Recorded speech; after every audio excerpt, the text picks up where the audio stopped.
स्वयंसेवक यांची यादी द्या आम्हाला। तर आपल्याला 2 लाख स्वयंसेवक लागणार आहे, तर आपल्या गावातून 50 स्वयंसेवक हे द्या, म्हणजे त्याची लिस्ट करून द्या। तर गावकरी मंडळांनो, जे आपल्याकडे जे गावात वाहन असतील, मोटरसायकल किंवा जीप, ट्रॅक्टर, ट्रक, हे सर्व घेऊन चला। कोणी म्हणलं आमच्या ह्याच्यात डिझेल टाकायचं, त्याच्यात फक्त डिझेल टाका। आणि येत्या 30 तारखेला आपण सर्वांनी आंतरवाडीला या ठिकाणी हजर व्हावे ही तुम्हाला सर्वांना गावकऱ्यांना नम्र विनंती। जय शिवराय।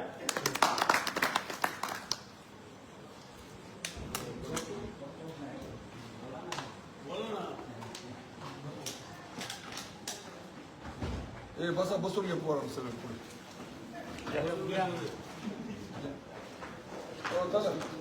नारायण पाटील बोला, बोला बोला तसं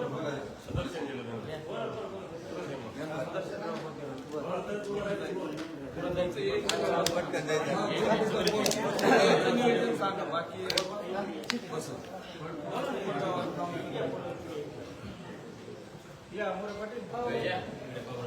येणाऱ्या 30 मेला संघर्ष होता म्हणून दादा जरांगे पाटील यांनी जी आंदोलनाची घोषणा केली आहे, त्या घोषणेचा दिशा आणि त्या घोषणेचं निमंत्रण घेऊन संबंध सकळ मराठा बांधव, सन्मान्य गंगाधर काकुटे असतील, आमचे छोटे असतील व सर्व मराठा बांधव या ठिकाणी तुम्हाला निमंत्रण किंवा जरांगे पाटलांची दिशा सांगण्यासाठी आपल्या वडगाव नगरीमध्ये आलेले आहेत। म्हणून म्हणतोय, गेली 2-2.5 वर्षापासूनचा संघर्ष होता म्हणून दादा जरांगे पाटलांचा जो संघर्ष तुम्ही आम्ही पाहिला, तरी हे गेंड्याच्या कातडीचं शासन कुठल्याही प्रकारचं फक्त दिशाभूल करत आहे। सर्व मराठा बांधव, 6 कोटी मराठा बांधवांची फसवणूक करत आहे। कुठेतरी आश्वासन द्यायचं, आंदोलनाला कुठेतरी गालबोट लावायचं आणि आपलं आंदोलन फेटाळून काढायचं, अशी 2-2.5 वर्षापासूनचा संघर्ष आपला सुरू आहे। पण लक्षात घ्या, हा संघर्ष तोपर्यंत सुरू राहील जोपर्यंत आपण जिंकत नाही। म्हणून संघर्ष होता म्हणून दादा जरांगे पाटील हे स्वतःच्या जीवाशी खेळतात। त्यांची शरीर तब्येत त्यांची साथ देत नाहीये, कुठल्याही प्रकारचा आज त्यांना उठता बसता येत नाहीये, शरीराची त्यांची आता उपोषण करण्याची त्यांची एक तीव्रता राहिलेली नाहीये।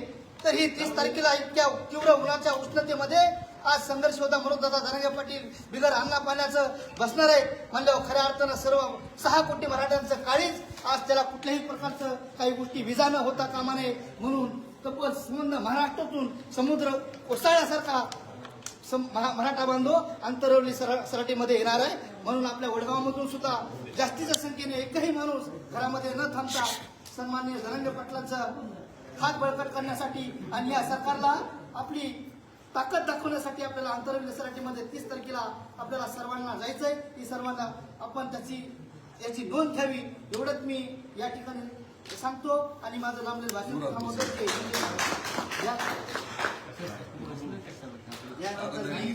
छोटे मामा यांना विनंती करतो। पुढे जायचं आता सगळे रोजचे 10 मिनिटं बोलणंच नाही का,